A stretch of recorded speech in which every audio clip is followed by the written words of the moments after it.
Everyone, welcome to our YouTube channel. आज हम discuss करेंगे आर्टिकल 12 के बारे में, जिसमें कि हमारा स्टेट को डिफ़ाइन किया गया, डिफरेंट एजेंसीज़ को और डिफरेंट अथॉरिटीज़ को स्टेट माना गया है, नहीं माना गया, ये बताया गया कौन कौन सी एजेंसीज़ होंगी या कौन कौन सी अथॉरिटीज़ होंगी जिसको हम स्टेट मानेंगे। आर्टिकल 12 का जो डायरेक्ट लिंक है that is with article 36 also. अब हम इसकी डेफिनेशन देखते हैं आर्टिकल 12 की। Article 12 says that state as provided under article 12 of the constitution has 4 components. इसके 4 कंपोनेंट्स हैं। पहला क्या है? पहला है the government and the parliament of India. अब जैसे कि हम सब जानते हैं कि जो पार्लियामेंट ऑफ इंडिया है उसमें हमारा प्रेसिडेंट भी आते हैं, उसमें हमारे हाउस ऑफ पीपल भी आते हैं और उसमें काउंसिल ऑफ स्टेट्स भी आते हैं। तो इसका मतलब क्या हुआ? President while acting in the official capacity will be considered as the state. House of people and the council of states also, they will be considered as the state under article 12।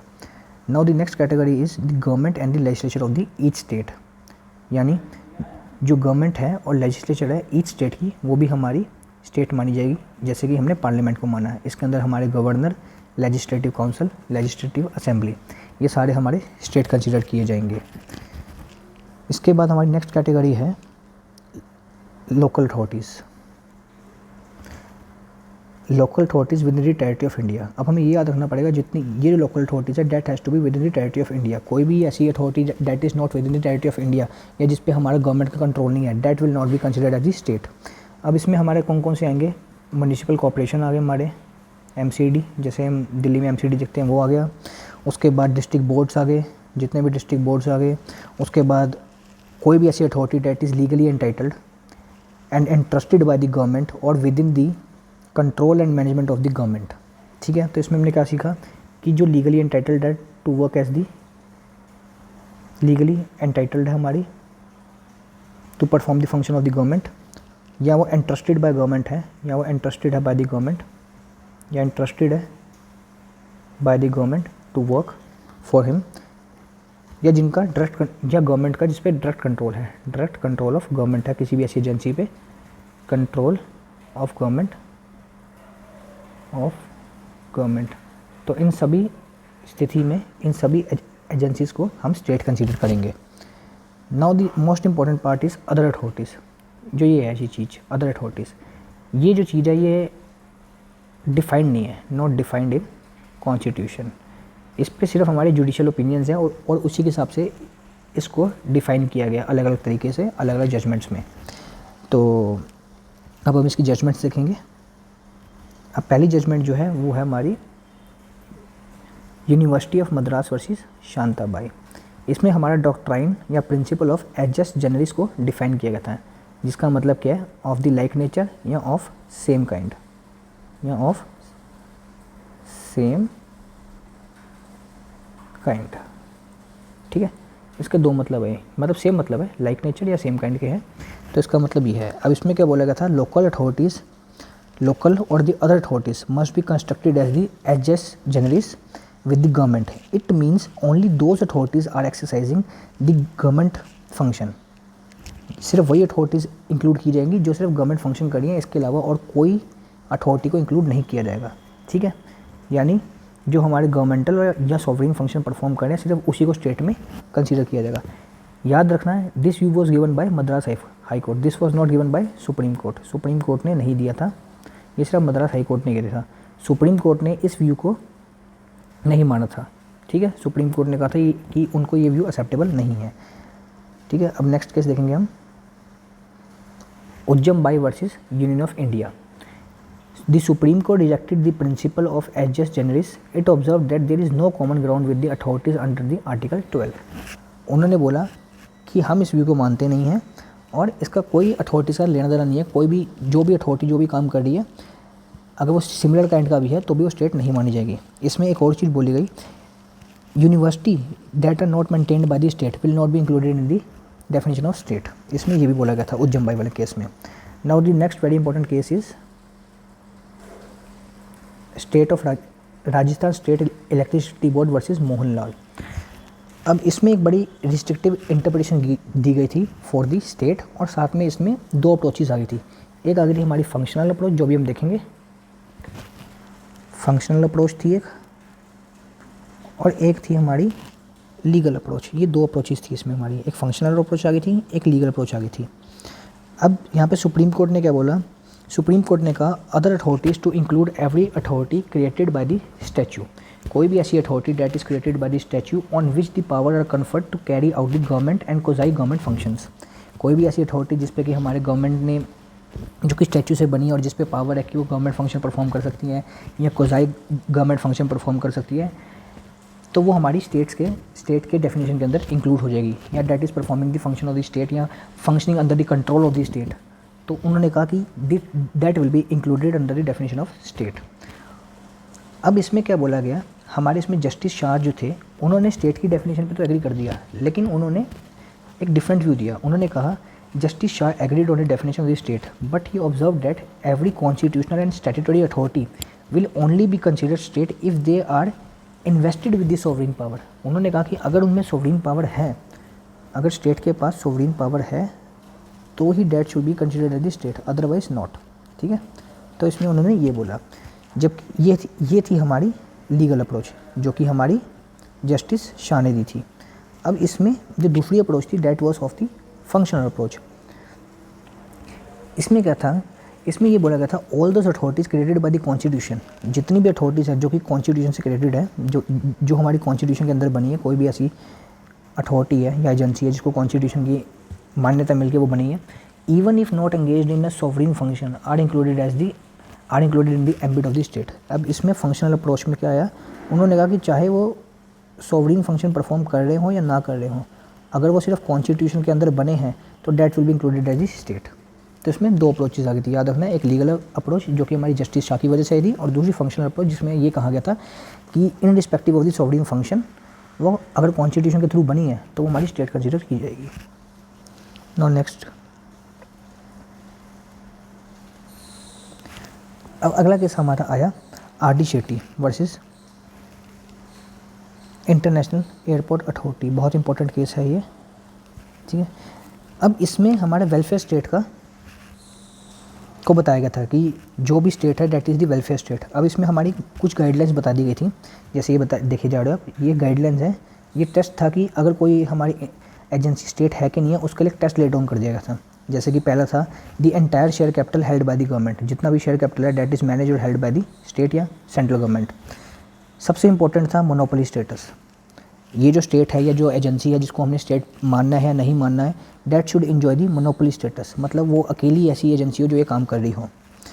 उसके बाद था department of the government is transfer to the corporation. कोई भी department था government का, department या कोई भी फंक्शन था गवर्नमेंट का जो कि एक प्राइवेट एजेंसी या कॉर्पोरेशन परफॉर्म कर रही थी।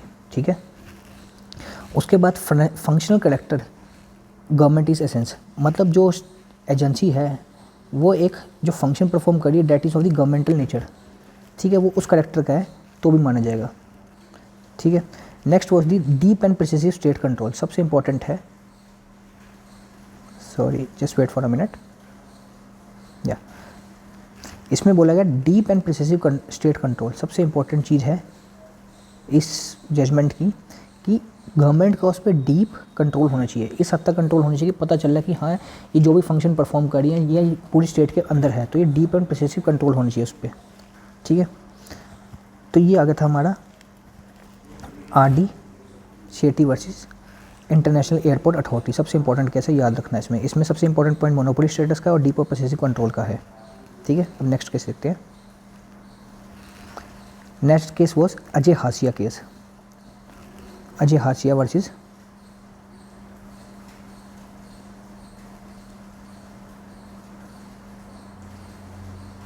अजय हाशिया केस था हमारा इसमें। अब अजय हाशिया केस में क्या बोला गया था, अजय हाशिया केस में हमारा the judgment was in conflict to the Sarabjit Tiwari case. ठीक है, यहाँ पे जो ये जजमेंट दी गई थी that was in conflict to the Sarabjit Tiwari case के कॉन्फ्लिक्ट में दी गई थी ये जजमेंट। इसमें क्या बोला गया था, the court held that the concept of instrumentality और the agency of the government was not limited to the corporation created by the statute but it may be equally applicable to the company और society. ठीक है, अब इसमें क्या बोला गया था, that it test to know whether a juristic person is state और no not how it has been brought up ये नहीं देखना कि कैसे ब्रॉटअप किया है, लेकिन ये देखना क्यों ब्रॉटअप किया गया इसको। इसमें क्या था, नॉट हाउ, ये नहीं देखना नॉट हाउ, हाउ नहीं देखना हमने, इसमें हमें ये पूछना है कि वाई, उसको बनाया क्यों था, क्या जरूरत थी उसको बनाने की। तो अजय हाचिया के केस में ये बोला गया था। और साथ में इसमें ये बोला गया था कि जितनी भी एजेंसी है data created by the statue, वो तो स्टेट में आ ही रही हैं, लेकिन कोई भी ऐसी हमारी एजेंसी या that is created by the cooperative society या created under the companies act, तो उसको भी हमने स्टेट मानना चाहिए। तो इसमें ये बोला गया था अजय हाचिया केस में। एंड आफ्टर डेट हमारा केस आया था union of India versus R C Jain. इसमें क्या बोला गया था, to be local authority and authority must fulfil following test. तो हमारे 2 टेस्ट कहाँ दिखे थे, एक तो था हमारा एयरपोर्ट अथॉरिटी में जो रोहित शेट्टी वाला केस था, और दूसरा हमारा कौन सा केस था, ये वाला केस था, जिसमें कि हमारे टेस्ट दिए गए थे। आर.डी. शेट्टी वाला केस था और एक हमारा ये वाला केस था। अब इसमें क्या बोला गया, कोर्ट ने रेड डाउन किए गाइडलाइंस, जैसे कि सेपरेट लीगल एग्जिस्टेंस होनी चाहिए उसकी, function in the defined area, has power to raise fund, खुद भी रेज फंड कर सकती है, enjoys autonomy and trusted by the statute with the function which are usually entrusted to the municipalities। कोई ऐसे फंक्शन entrusted की गए हैं by the statute, यानी उसके लिए एक पर्टिकुलर लॉ बना होना चाहिए जो कि हम म्यूनिसिपैलिटीज़ को देते हैं लॉ फंक्शंस, वही हमने स्टैच्यू के थ्रू इस एजेंसी को दिए हों। तो इसमें हमारे union of India versus R C Jain में ये बोला गया था। Now the next case is, हाँ जी, सबसे इंपॉर्टेंट केस है whether judicially is consider as the state और नॉट, कि हम जुडिशली को स्टेट मानेंगे या नहीं मानेंगे। इसकी बहुत डिफरेंट ओपिनियंस हैं, चलो पढ़ते हैं। Judges like H M. Seervai, V N. Shukla consider the judiciary to be state. उन्होंने कहा कि जुडिशली जो है उसको हम स्टेट मानेंगे। Their view is supported by article 145 और 146 of the constitution of India, जिसमें कि क्या बोला गया, the supreme court is empowered to make rules for regulating the practice and procedure of the court, 145 में बोला गया ये। और दूसरे में क्या बोला गया, the supreme court is empowered to make appointment of its staffs and servant. तो यहाँ पे देखा जाए तो सुप्रीम कोर्ट अपने रूल्स बना रहा है, अपनी अपॉइंटमेंट खुद कर रहा है।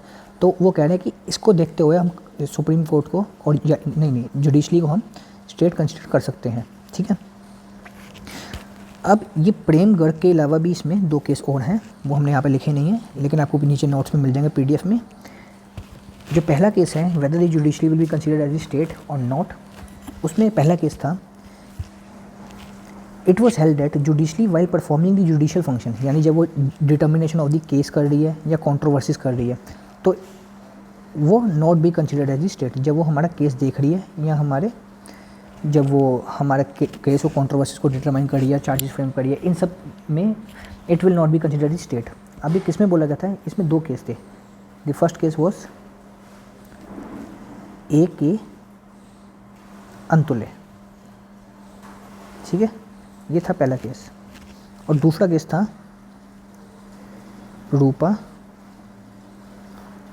अशोक हुर्रा, ठीक है। तो ये 2 केस थे जिसमें ये बोला गया था कि judiciary will not be considered in the ambit of the state. तो ये 2 केसेस थे। लेकिन अब दूसरा, जैसे कि हमारा HR सरवाई और V.N. शुक्ला ने जैसे बोला, जो जूरिस्ट थे हमारे, कि जब वो हमारे अपॉइंटमेंट कर पा रहा है, प्रोसीजर खुद का बना पड़ा, तो उसको स्टेट ना क्यों ना कंसिडर किया जाए। तो इसी के लिए एक जजमेंट आई जिसमें बोला गया था judicially while performing the non judicial function, यानी जैसे कि लेजिस्लेटिव फंक्शन खुद के रूल्स बना रहे हैं या एडमिनिस्ट्रेटिव फंक्शन किसी की अपॉइंटमेंट कर रहे हैं, then it will be considered as the state. अगर कोई ऐसे फंक्शन परफॉर्म करिए जुडिशली, तब उसको स्टेट कंसिडर किया जाएगा। जैसे कि 145 के अंदर लेजिस्लेटिव फंक्शन परफॉर्म कर रहे हैं, 146 के अंदर वो अपॉइंटमेंट कर रहे हैं। अब इसका केस कौन सा था जिसमें कि जुडिशली को हमारा स्टेट कंसिडर किया था, that was Naresh, important case है ये, Naresh versus state of Maharashtra, ठीक है। तो हमें याद रखना है, ये 2 केस थे जिसमें कि इसको हमने कंसिडर किया था। इसके अलावा काफ़ी केसेस हैं, जैसे कि जिसमें हमारे काफ़ी एजेंसीज़ को स्टेट कंसिडर किया गया, किसी को नहीं किया गया, जैसे NCERT, BCCI, ONGC, LIC, food corporation of India, ऐसे केसेस और भी हैं, लेकिन वो हम आपको PDF में देंगे, जो कि हम इस नीचे अटैच कर देंगे इस वीडियो के साथ। तो उस PDF में आप देख सकते हैं किन किन एजेंसीज़ को हमने स्टेट कंसिडर किया है, उनमें केसेस के नाम होंगे, और किन किन को नहीं किया उसमें भी केसेस के नाम होंगे। तो thanks for watching our video, do like and subscribe our channel, thanks.